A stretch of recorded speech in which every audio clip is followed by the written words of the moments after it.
السلام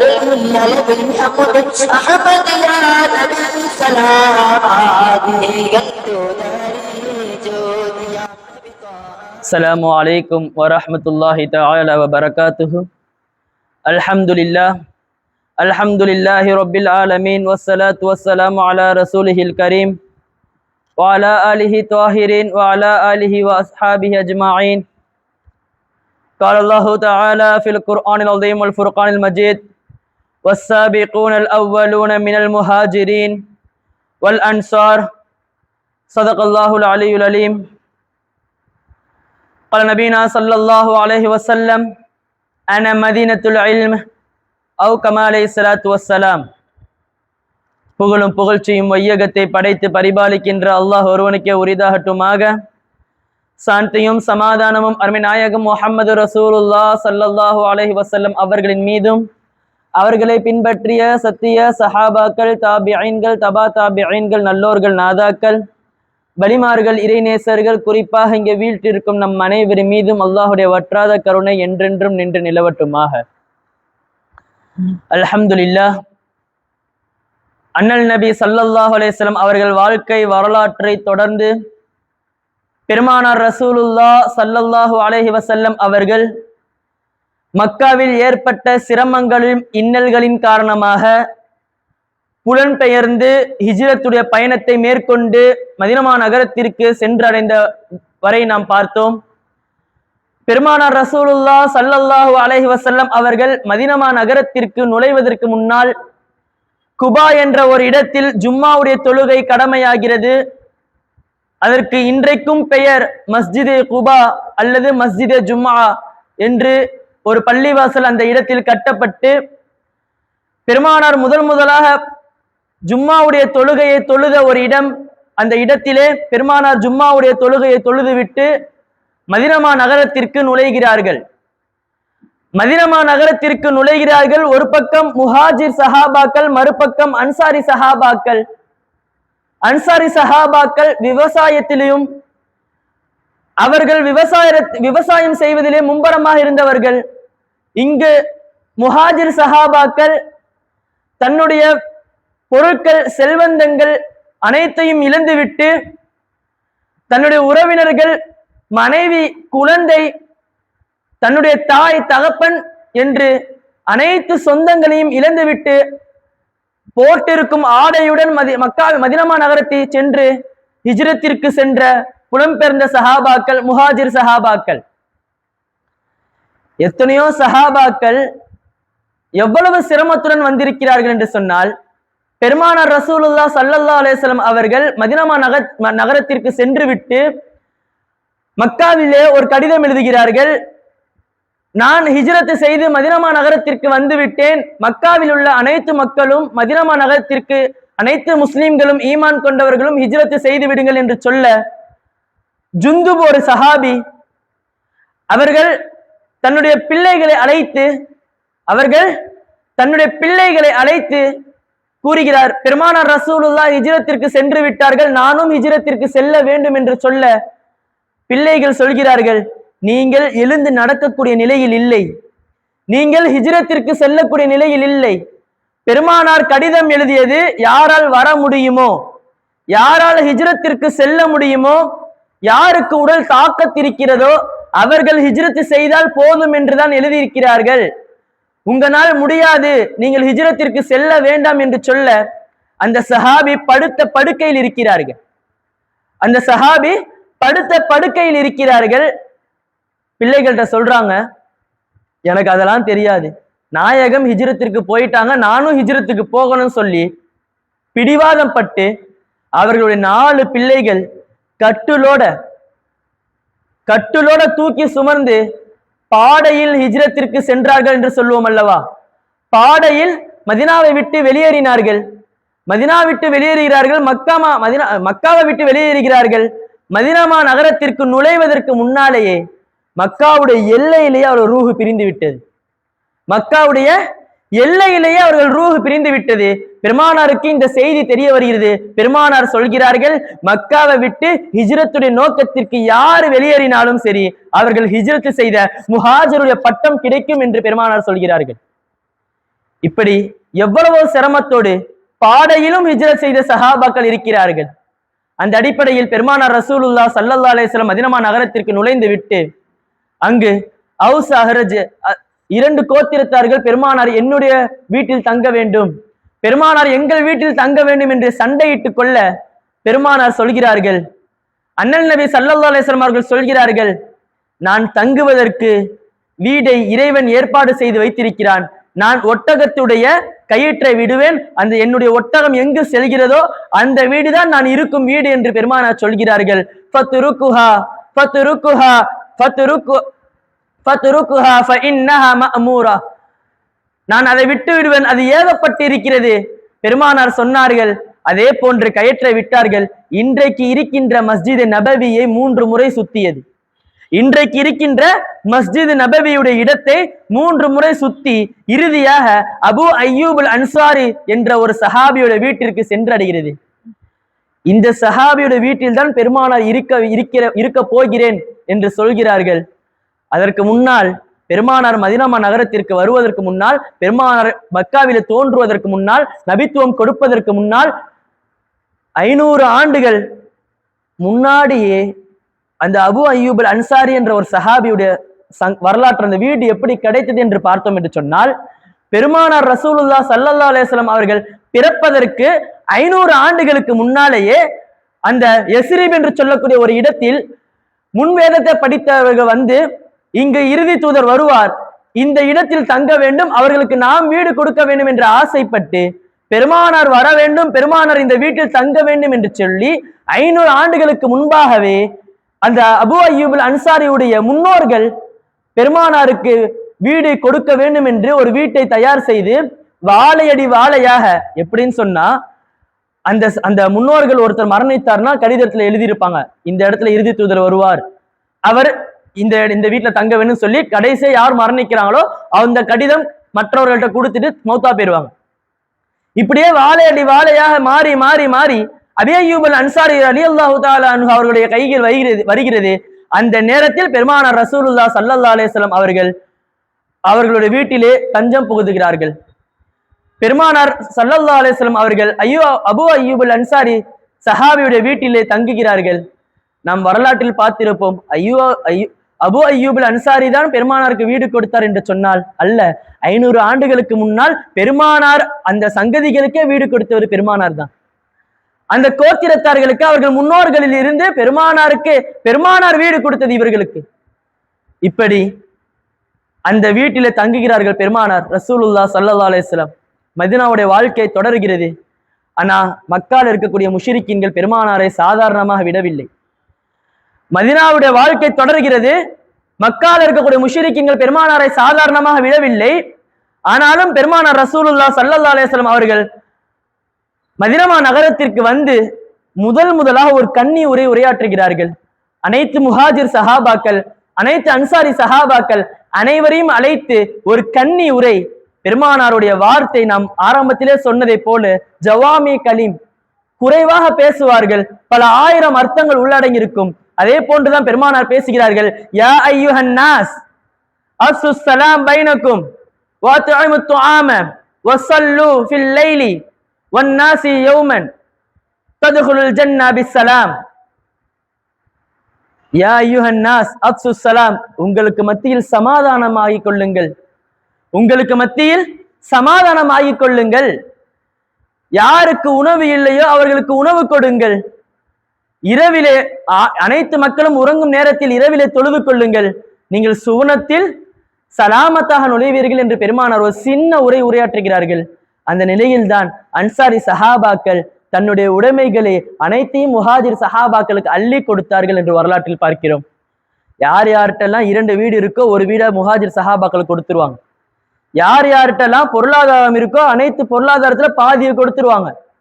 இப்படி அவர்கள் உரிமைகளை அனைத்திலுமே சரிபாதியாக பிரித்து, ஒன்று அன்சாரி சஹாபாக்களுக்கும் மற்றொன்று முஹாஜிர் சஹாபாக்களுக்கும் என்று பிரித்து, அன்சாரி சஹாபாக்கள் மக்காவில் இருந்து ஹிஜ்ரத் செய்து வந்த முஹாஜிர் சஹாபாக்களை அரவணைத்துக் கொண்டு அவர்களும் ஒற்றுமையை நிலைநாட்டி வாழ்ந்தார்கள் என்று வரலாற்றில் பார்க்கிறோம்.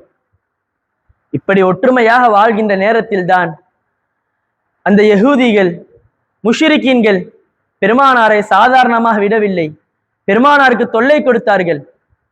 ஏன்னா மக்கமா நகரத்துல முஹாஜிர் சஹாபாக்கள் விட்டுட்டு போன பொருளாதாரம் ஏராளம் ஏராளம். அவர்கள் விட்டுட்டு போன காசு பணங்களும் செல்வங்களும் ஏராளம்.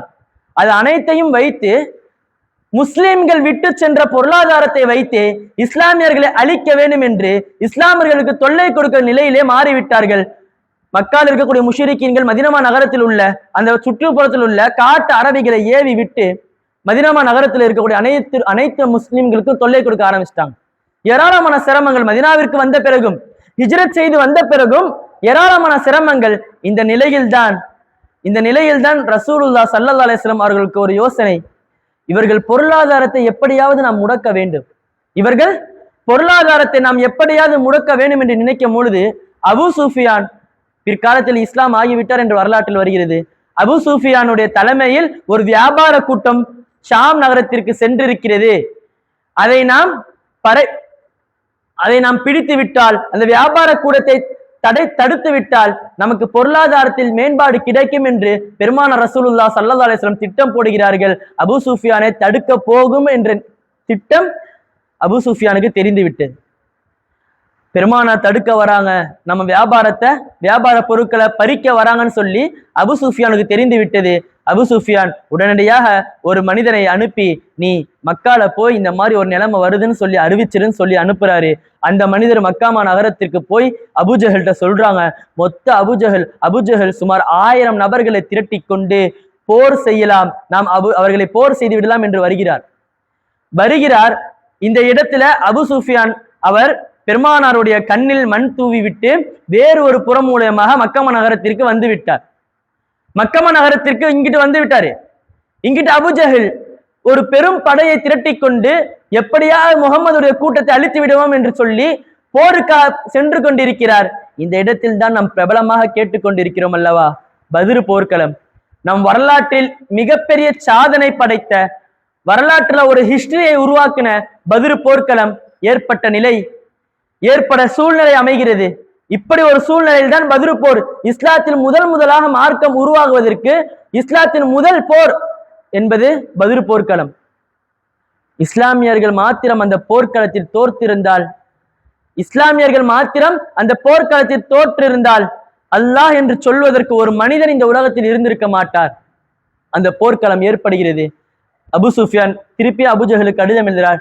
நான் நல்ல முறையில சலாமாத்தான நிலையில நான் மக்கமா நகரத்திற்கு வந்துட்டேன் அப்படின்னு சொல்லும் போது அபூஜஹல் சொல்கிறார், நாங்க கையில எடுத்த வார போர் செய்யாம கீழே வைக்க மாட்டோம்னு சொல்லி மதீனா நகரத்தை முன்னோக்கி செல்கிறார். அங்கிட்டு பெருமானாருக்கு தெரிஞ்சிருச்சு, பெருமானார் ரசூலுல்லாஹ் தெரிந்து விட்டது அபூஜஹல் போர் செய்ய வராருன்னு. ஆனா இஸ்லாமியர்கள் முஸ்லிம்கள் ரொம்ப கம்மியானவங்க. அப்ப அன்சாரி சஹாபாக்கள், முஹாஜிர் சஹாபாக்கள் அனைவரையும் பெருமானார் மஷோரா செய்கிறார்கள். உடனே உமர் அலில எஞ்சி சொன்னாங்க, நாயகமே நீங்க பயப்படாதீங்க, நம்ம போருக்கு போவோம்னு சொல்கிறார்கள். திருப்பியும் கேட்கிறாங்க, நாயகம் திருப்பியும் போருக்கு போவோம், 3வது முறை போருக்கு போவோம். 3 முறையும் ரசூலுல்லாவை போருக்காக அழைத்தது முஹாஜிர் சஹாபாக்கள். அப்பொழுது ரசூலுல்லாஹ் அமைதி காத்த போது ஒரு அன்சாரி சஹாபி எழுந்து சொல்கிறார், வரலாற்றுல வருது, ஒரு சின்ன பையன் தான் சொன்னாருன்னு வரலாற்றுல வருது, ஒரு 16 வயசு ஒரு சிறியவன் அனைத்து அன்சாரி சஹாபாக்களுடைய தலைமைத்துவத்தை தன் பொறுப்பில் எடுத்துக்கொண்டு 16 வயது ஒரு சிறுவன் பெருமானாரை பார்த்து சொல்கிறார், நாயகமே நீங்கள் அமர்ந்திருப்பதை பார்த்தால் எங்கு அன்சாரி சஹாபாக்கள் வரமாட்டார்கள் என்று பயப்படுவதை போன்று இருக்கிறது. நீங்கள் கடலை காட்டி இங்கு உளுந்து விடுங்கள் என்று சொன்னாலும் நாங்கள் விழுந்து விடுவோம் நாயகமே. நீங்கள் கிணற்றை காட்டி விழுந்து மௌத்தா போங்கன்னு சொன்னாலும் நாங்கள் விழுந்து விடுவோம் நாயகமே. நீங்கள் போருக்கு அலையுங்கள் நாயகமே, நாங்கள் போர் செய்ய தயாராக இருக்கிறோம் என்று சொல்லி மொத்த அன்சாரி சஹாபாக்களின் ஒரு பொறுப்பாக ஒரு சிறிய வயது வாலிபன் கூறிய வார்த்தை பெருமானாருக்கு மிகப்பெரிய ஒரு உற்சாகத்தை ஏற்படுத்தியது. இப்பொழுது பெருமானுடைய கூட்டத்தில் 313 சஹாபாக்கள், அங்கிட்டு அபூஜஹலுடைய கூட்டத்துல 1000 முஷ்ரிக்கீன்கள், 6000 போர்க்கவசங்கள், போர் செய்யக்கூடிய ஆயுதங்கள், 100 ஒட்டகங்கள், இப்படி அனைத்து வளமும் படைத்த அபூஜஹல் போருக்காக வந்து கொண்டிருக்கிறார். இங்கிட்டு எதுவுமே இல்ல, போர் செய்வதற்கு போர் கருவிகள் இல்ல, போர் செய்வதற்கு ஒட்டகம் இல்ல, சாப்பிடுவதற்கு உணவு இல்ல. அனைத்து சஹாபாக்களும் நோன்பு வைத்துக் கொண்டிருந்தார்கள். அனைத்து சஹாபாக்களும் நோன்பும் நம்ம இன்னைக்கு சாப்பிடுற மாதிரி நோன்பு வைக்கல. எல்லாரும் சஹர்ல வெறும் ஒரு பேரித்தம்பளம், அரை பேரித்தம்பளத்தை சாப்பிட்டு நோன்பு வைத்த சஹாபாக்கள். இப்படி போர் செய்வதற்கு ஒரு நிலை ஏற்படுகிறது. ஹிஜ்ரி 2ல பத்ரு போர் ஏற்படுகிறது. பெருமானார் 53 வயதில் இருந்து மதினா நகரத்திற்கு வந்து 2 வருடமாகி பத்ரு போர். அதுல அல்லாஹு தஆலா மதினா நகரத்தில் உள்ள சஹாபாக்களுக்கு மிகப்பெரிய வெற்றியை கொடுத்தான் என்று நம்ம அனைவருக்கும் தெரியும். அதில் ஏராளமான அற்புதங்களை காட்டினான். மலக்குமார்களை அனுப்பி அல்லாஹு தஆலா வெற்றியை கொடுத்தான். அந்த இரவிலே நாயகம் ரசூலுல்லாஹ் ஸல்லல்லாஹு அலைஹி வஸல்லம் துஆ செய்கிறார்கள், யா அல்லாஹ், யா அல்லாஹ், இந்த இஸ்லாமியர்கள் மாத்திரம் இல்லை என்று சொன்னால், இன்னைக்கு இந்த போர்ல, இந்த பத்ரு போர்ல நாங்க தோத்துட்டோம்னு சொன்னா, இந்த பத்ரு போர்க்களத்துல இந்த இஸ்லாமிய சஹாபாக்கள் தோற்றுவிட்டால், நாளை பகலில் உன்னை வணங்குவதற்கு ஒரு ஈமான் கொண்ட விசுவாசி இந்த உலகத்தில் இருக்க மாட்டார் ரப்பே என்று பெருமானார் துஆ செய்கிறார்கள். இறைவன் பெருமானாருக்கு கட்டளையிடுகிறான், நாயகமே, நீங்கள் நிச்சயம் இந்த போரில் ஜெயித்து விடுவீர்கள் என்று சொல்லி ஒரு சில இடங்களிலே இங்கு அபூஜஹல் மரணிப்பான், இங்கு உத்பா மரணிப்பான், இங்கே ஷைபா என்று பெருமானார் வட்டமிட்டு காட்டுகிறார்கள். போர் வெறும் அரை நாள் நடந்தது. பத்ரு போர் அரை நாளில் மொத்த சஹாபாக்களும் வெற்றி பெற்றார்கள். பெருமானார் எங்கு வட்டமிட்டு காட்டினார்களோ அனைத்து இடங்களிலுமே அனைத்து முஷ்ரிக்கீன்கள் மரணித்து கடந்தார்கள் என்ற வரலாற்றில் பார்க்கிறோம். இப்படியே பெருமானாருடைய பயணம் மதினாவில தொடர்கிறது. பத்ரு போர் ஹிஜ்ரி 2ல பத்ரு போர், ஹிஜ்ரி 3ல உஹது போர் ஏற்படுகிறது. பத்ரு போருக்கு பழி வாங்கணும்ன்ற அடிப்படையில மக்கத்து முஷ்ரிக்கீன்கள் எல்லாம் திருப்பி உஹது போருக்கு வருகிறார்கள். உஹது போர்ல நமக்கெல்லாம் தெரிந்த ஒரு வரலாறு தான், மிகவும் கவலைக்குரிய வரலாறு. பெருமானாருடைய பல் ஷஹீதாக்கப்பட்டது என்று நாம் பார்த்திருப்போம். இப்படி பெருமானாருடைய உஹது போர் ஏற்படுகிறது. பெருமானார் மதினா நகரத்திற்கு வந்து 3வது ஆண்டிலே பெருமானார் மதினா நகரத்திற்கு வந்து 3வது ஆண்டிலே உஹது போர். பொதுவாகவே சரியத் என்று கஸ்வத் என்று 2 இருக்கிறது. பொதுவாகவே சரியத் என்று கஸ்வத் என்று 2 இருக்கிறது. ஒன்று சரியத்துன்னு சொன்னா பெருமானார் போருக்கு செல்ல மாட்டார்கள், சஹாபாக்கள் தலைமையில் அனுப்பி விடுவார்கள். காலித் இப்னு வலீத் போன்ற சஹாபி, அபூபக்கர் சித்திக் ரலியல்லாஹு போன்று, உமர் ரலியல்லாஹு போன்று, உஸ்மான் ரலியல்லாஹு போன்று பெரும் சஹாபாக்கள் தலைமைத்துவத்தில் பெருமானார் ரசூலுல்லாஹ் ஸல்லல்லாஹு அலைஹி வஸல்லம் ஒரு கூட்டத்தை அனுப்பி, நீங்கள் போர் செய்யுங்கள், இந்த இடத்திற்கு சென்று போர் செய்யுங்கள் என்று சொல்வார்கள். அதற்கு சரியத் என்று பெயர். வேறு சில போர்கள் கஸ்வத் என்று சொல்வார்கள். பெருமானார் வாள் எடுத்து போர் செய்ததற்கெல்லாம் கஸ்வத் என்று சொல்வார்கள். பெருமானார் எங்கெங்கெல்லாம் வாள் எடுத்து போர் செய்தார்களோ அதற்கு கஸ்வத் என்று சொல்வார்கள். இப்படி வரலாற்றிலே மதினா நகரத்திற்கு வந்ததற்கு பிறகு ஏராளமான போர்க்களம், அனைத்து போர்க்களத்தையும் நாம் நினைவில் வைத்துக் கொண்டு வேண்டும். இன்னைக்கு இஸ்லாமியர்கள் எல்லாம் போர் செய்துதான் இஸ்லாத்தை பரப்புனாங்க, சண்டையிட்டு தான் இஸ்லாத்தை பரப்புனாங்க, மார்க்கத்தை பரப்புனாங்கன்னு சொல்றாங்கல்ல, அவர்களுக்கெல்லாம் ஒரே ஒரு செய்தி, பெருமானார் எந்த போருமே தானாக முன்வந்து சண்டை போடவே இல்லை. எந்த ஒரு போர்க்களமே நம் வரலாற்றுல எடுத்து பார்த்தோம்னு சொன்னா எல்லா போரையுமே எடுத்துப்போம், எந்த போர்லயுமே பெருமானாரா போய் சண்டை போட்டதே கிடையாது. முஷ்ரிக்கீன்கள் வருவார்கள், அவர்களிடமிருந்து நம்மை பாதுகாப்பதற்காக, இஸ்லாமிய மார்க்கத்தை பாதுகாப்பதற்காக, தன்னை தற்காத்துக் கொள்வதற்காக பெருமானார் செய்த போர்கள் மாத்திரம்தான் இந்த உலகத்தில் இருக்கிறது. என்னைக்குமே ரசூலுல்லாஹ் போய் எந்த ஒரு போருமே செஞ்சதில்லை, சஹாபாக்களா முன்னிட்டு எந்த ஒரு போருமே செஞ்சதில்லை. எல்லா போருமே முஷ்ரிக்கீன்கள் தாக்க வருவார்கள், பெருமானார் தற்காத்துக் கொள்வதற்காக போர் செய்தார்கள். இப்படிதான் மதினா நகரத்தின் வாழ்க்கை தொடர்கிறது. ஹிஜ்ரி 6ல ரசூலுல்லாஹ், ஹிஜ்ரி 6 பெருமானார் மதினா நகரத்திற்கு வந்து 6 ஆண்டுகள் கழித்து ரசூலுல்லாஹ் பிறந்த ஊரை விட்டு வந்துவிட்டோம், வளர்ந்த ஊரை விட்டு வந்துவிட்டோம், மக்கமா நகரத்தை நாம் போய் பார்ப்போம் என்ற ஆசைப்பட்டு ரசூலுல்லாஹ் ஸல்லல்லாஹு அலைஹி வஸல்லம் உம்ராவிற்கு செல்லுவார்கள்.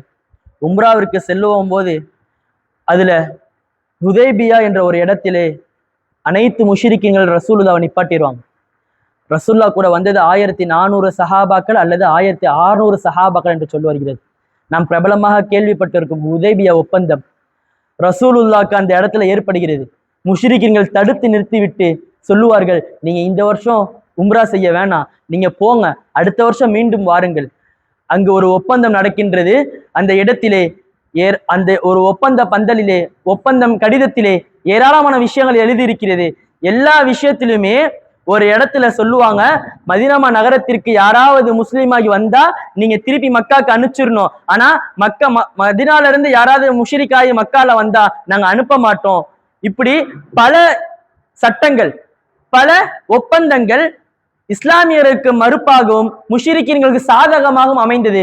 பெருமானார் அனைத்தையும் கேட்டு விட்டு அந்த ஒப்பந்தத்தில் கையெழுத்திடுகிறார்கள். ஆனா இங்கிட்டு இருந்த சஹாபாக்களுக்கு என்ன கொதிப்பு, என்ன எதுவுமே நமக்கு சாதகமா இல்லையே, அவர்கள் போட்டிருக்க எந்த ஒப்பந்தமே நமக்கு சாதகமா இல்லையே, ஆனா ரசூலுல்லாஹ் கையெழுத்து போடுறாங்களே அப்படின்னு சொல்லி ஒரே கொதிப்பு. உமர் ரலியல்லாஹு சொல்றாங்க, நாயகமே நம்ம ஈமான்ல தான் இருக்கோம், நம்ம ஹக்குல தானே இருக்கோம், நம்ம ஹக்குல தானே இருக்கோம் நாயகமே, நீங்கள் மாத்திரம் அனுமதி கொடுங்கள், இவர்கள் தலையை எடுத்து விடுகிறேன் என்று உமர் ரலியல்லாஹு கேட்க நாயகம் அனைவரையும் அமைதி காத்து விட்டு ஒரு மரத்திற்கு கீழ் பைஅத் ரில்வான் என்று சொல்லுவோம், அந்த மரத்துக்கு கீழே போய் நின்று அனைத்து சஹாபாக்களும் பெருமானார் அமைதிப்படுத்துகிறார்கள். அமைதிப்படுத்தி விட்டு சொல்றார்கள், அந்த ஒப்பந்தத்தில் நான் கையெழுத்து போட்டு விட்டேன், அதை நீங்கள் என்ன பண்ணணும், அனைவரும் ஏற்றுக்கொள்ள வேண்டும். அனைவரும் இது மக்காக்கு உம்ராக்கு செய்ய வந்த உடைகளை கலட்டி விட்டு தலையில் முடி எடுத்து விட்டு கொள்ளுங்கள் என்று சொல்ல எல்லா சஹாபாக்களும் அமைதியாவே இருக்காங்க, யாருமே செய்யல. அஸ்மான் ரலியல்லாஹு உம்மு சல்மா ரலியல்லாஹு தஆலா அன்ஹா அவர்கள் பெருமானார்ட்ட வந்து ஒரு ஆலோசனை சொல்கிறார்கள், நாயகமே இவர்கள் சஹாபாக்கள் அனைவரும் கொதிப்போடு இருக்கிறார்கள், நீங்கள் முதல்ல செஞ்சிருங்க, நீங்க இஹ்ராம கழட்டிருங்க, முடி எடுத்துருங்க, அதுக்கப்புறம் உங்களை பார்த்து சஹாபாக்கள் செஞ்சிருவாங்கன்னு சொல்லும் போது, நம்ம முன்னாடியே சொன்னோம் உம்மு சல்மாவை பற்றி ஹிஜ்ரத்துடைய வரலாறுல, அவங்க வருங்காலத்துல பெருமானாரை திருமணம் முடித்து கொண்டு உம்மஹாத்துல் முஃமினாக மாறி விடுவார்கள். பெருமானார் செய்த உடனே அனைத்து சஹாபாக்களும் செஞ்சிருவாங்க. பெருமானார் செய்த உடனே அனைத்து சஹாபாக்களும் செய்து விட்டு மதீனா நகரத்திற்கு திரும்பி போயிடுவாங்க.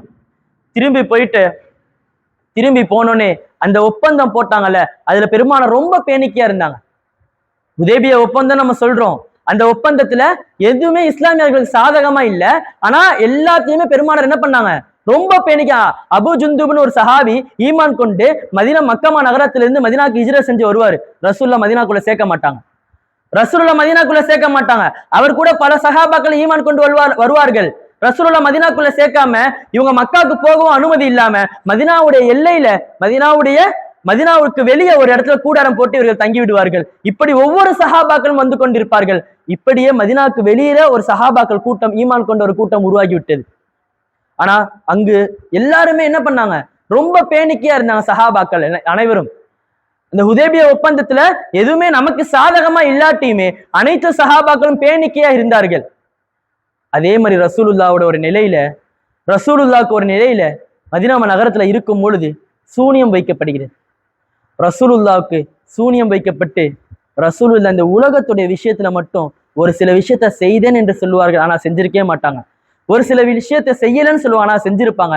ஆயிஷா ரலியல்லாஹு அறிவிக்கிறாங்க இந்த ஹதீஸ.